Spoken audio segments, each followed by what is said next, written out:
Hey, what's going on, guys? Welcome back. In this video, I'm looking at the NBA slate for Wednesday. We have two more games for us to take a look at.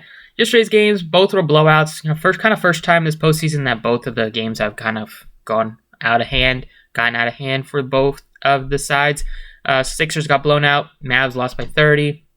Hopefully these games stay a little bit closer. It's a little bit more fun to watch and more conducive for some more DFS stuff. So let's go ahead and get into it. As always, if you enjoy the picks, appreciate it. Hit the like button, subscribe if you haven't already. You can check out all the other socials down in the description. Starting off with the point guard picks today, looking at your most expensive options here, we have Steph Curry once again without Ja Morant dealing with the bone bruise. He's going to be out for the rest of the postseason, and that could only be another game or so for the Grizzlies. Steph Curry's 95. He looks great today. I'm going to go ahead and put him in. We have money left to spend up at point guard with some of the value at the other spots, especially when you have Steven Adams at center now, and I assume that they're going to be starting with him like they did last game. He played well, and even without Ja Morant, the Grizzlies have been doing well during the season, but it was still impressive the way that they battled in Golden State last game, and with Steven Adams at center, it was kind of a good anchor for them defensively, and getting rebounds, getting some easy baskets. So his price tag didn't move on DraftKings, and now that everybody's going to know that he's going to be starting, most likely, he should be a lot more popular today, but I still think it's tough to get away from that. But give me Steph Curry. He's taking a lot of shots, playing a ton of minutes, should get a lot of open threes, like he has been, shooting a lot of threes. Last game, only 4 of 14, 28%, but we know Steph Curry can do a lot better than that, and does give you 50, 55, 60-point upside, and he has been doing pretty good with the peripherals, especially the assists have been there for him throughout the series. Other picks at point guard will be getting down to Jrue Holiday a little bit. And yeah, tough shooting night again. 5 of 22, still put up 43 fantasy points. Just imagine if he had at least a semi-decent shooting game, like if you made 10 field goals or 9 field goals, you're looking at 53 to 55 fantasy points from Holiday. Without Chris Middleton, they are starving to have an extra guy out there in terms of somebody that can shoot and score the ball. Middleton is that guy that they're missing in the series, and it's really making a presence known when Boston has Tatum, Brown out there, and Bucks, they have Holiday, they have Giannis, but still seems like the Celtics have more role players. Smart can hit some shots for them. Horford took over last game. In Boston, I'm not sure if the Bucks will be able to win this game, but I still think you can look to Holiday if he steps up offensively. Poole is $6,900. He looks fine. He's coming off the bench, but he's still getting you decent minutes here. Last game, just struggled with his shot. Seems like he's not cooled down still. He's had some good games from three, but he's been a little bit more hit or miss with his shot. Before, in the beginning of the postseason, he was just kind of red hot all the games, but he's still playing over 30 minutes. I think he looks like a reasonable option. You can go down to Marcus Smart, a guy that will play more minutes than Poole. Probably looking at high 30s, low 40s out of him if he played as well as he did last game, where he was getting you assists, hitting his shots. We know he's going to be out there for defensive reasons. So he gives you, and if he gives you some stuff offensively, it's just icing on the cake. Another guy I'm going to go ahead and put in is Tyus Jones for sure. He played a great game, 41 minutes. He's been starting for Ja Morant during the season when Ja Morant was out. Started again last game, which no surprise. He played really well. The thing that was surprising was that DeAnthony Melton only played like 9 minutes. Melton was a guy that was still getting a lot of minutes during the postseason. 3 straight games over 25, and then he only played 9 last game, so that was pretty surprising. I don't know if they will stick with that. He could be an interesting GPP play, but it's tough to trust him now that we know that he has a chance to play 10 minutes or less than 10 minutes. And then 3K range, you're maybe looking at Derek White, but I don't think I'll go crazy with that. Over at shooting guard, Jaylen Brown looks good at $8,300. I like him more than Klay Thompson and Poole. Brown dealing with some foul trouble last game. Didn't really get into rhythm in the second half. Didn't really need to. He only took 11 shots, which is the lowest he's taken throughout the series just because of foul trouble. He lost about at least 6 to 8 minutes of game action. Bane has been struggling in the series. He's not taking as many shots, so it looks like either they're doing a good job, which is partly true, doing a good job of not letting him get easy looks, and he's also might be dealing with a back injury that's not letting him get free and shoot as much as he wants to. So even though he's been decent in terms of making some shots, he's still not taking a lot, not doing much peripheral-wise, so it's tough for me to go to him at 64 when I'd rather get to Dillon Brooks for 800 less. We know Dillon Brooks loves to make it Dillon Brooks time whenever he can. He took 19 shots. A lot of them were not good shots. Only made 5 of them. He did give you good peripherals with 8 assists and 5 rebounds. Without Ja Morant, there's going to be a lot of opportunity to get you rebounds and assists because Ja was averaging 8+ in those categories throughout the series. And Brooks is going to play a lot of minutes if he's not in foul trouble, which can happen, or if he happens to get ejected again, which hopefully will not happen. But at 56, I'm going to go ahead and ride with Dillon Brooks. Other picks at the shooting guard position, you have Grayson Allen, 39. He's been struggling. He's really similarly priced to Pat Connaughton, and they seem to be giving Pat Connaughton more minutes. If Allen continues to struggle, back-to-back games over 30 minutes from Pat Connaughton. Now at $3,800, he's a really good value pick, so he's one guy to keep an eye on, and you can play him at shooting guard or small forward. Speaking of small forward, Tatum is 96. He looks great. Wanted to pay up for him. I don't mind getting to Brown if you need a little bit more savings. I don't think I'll be able to get to Klay Thompson. I probably like getting up to Steph Curry a little bit more. We're going down to even Wiggins, who's been doing similarly well to Klay Thompson in terms of fantasy. He's been getting a lot of rebounds this series and has been hitting and taking some good shots. He doesn't take a ton of really poor shots. He's getting a lot of shots, easy shots mid-range. Sometimes he'll take the threes, and some shots right at the basket, just cutting. Kyle Anderson could have had a bigger game. He missed 5 of 7 free throws, which really hurt them and hurt his team. He still had a good game in terms of 36 fantasy points, went 7 of 8 from the floor, but they lost by 3. If he happened to make 4 more of those free throws, he definitely could have won that game.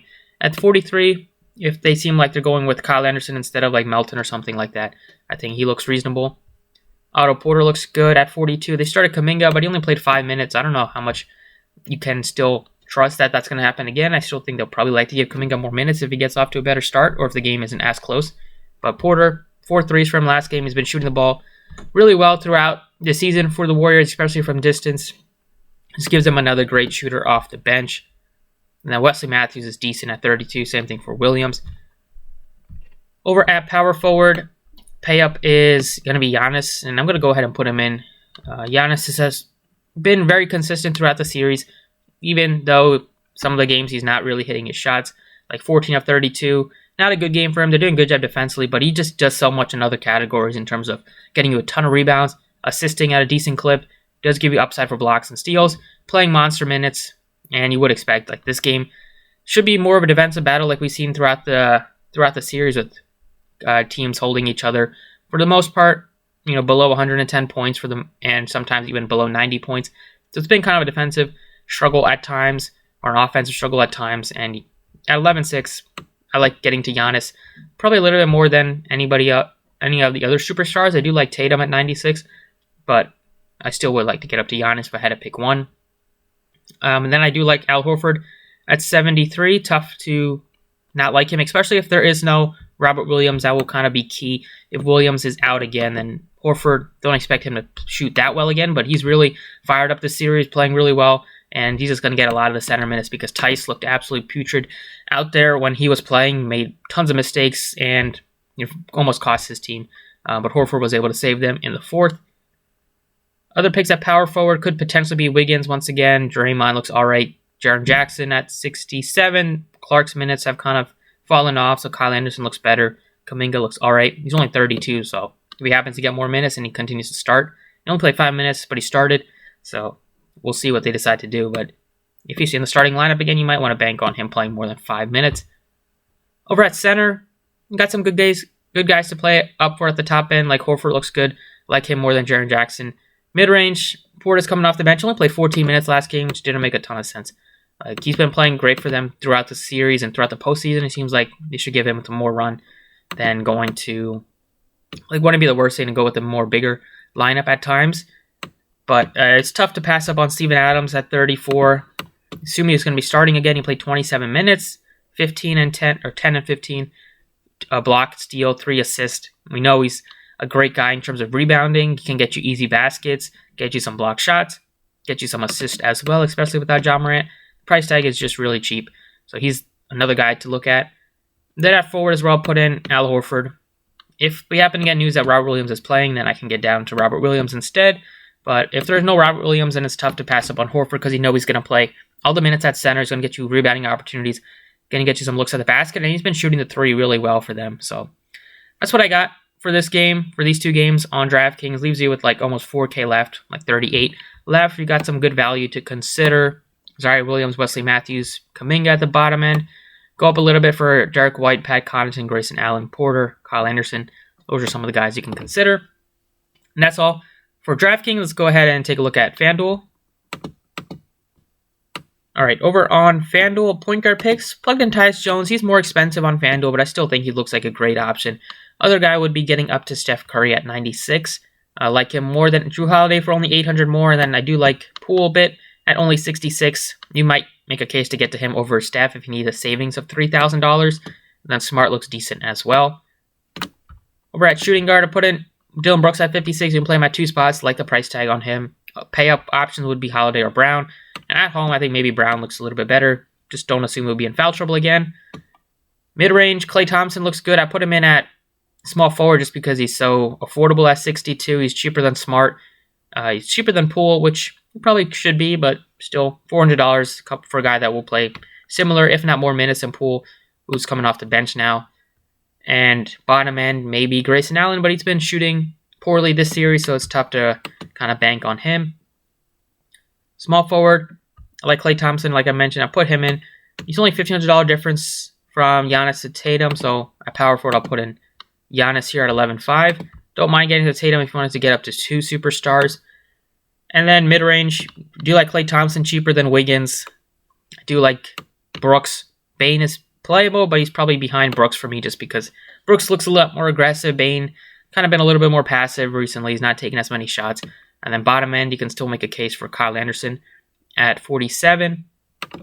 Power forward, I put in Giannis at 11.5. Other picks would be getting to Al Horford at 79 if there is no Robert Williams. If Williams does play, you can play him at 55. 6K range, Draymond looks pretty good at his price at only 6,000. And then bottom end, Kyle Anderson, Grant Williams if there's no Robert Williams. And that's pretty much it. And then they priced up Steven Adams on FanDuel, but I still just put him in for right now at 53. If Williams plays, I can get up to Williams. But I like Adams more than like Portis now that he's not playing many minutes. I like him more than Brandon Clark, obviously. And then your pay-ups are like Draymond. You can play him at power forward. It's not been great this series in terms of fantasy. And then top end is Horford, which we'll have to wait and see on the, maybe a little bit on the Robert Williams news, at least on FanDuel with his price tag being about 8K. But that's what I got for right now. Post some updates on Twitter if we need to. Best of luck today, and I'll see you all next time.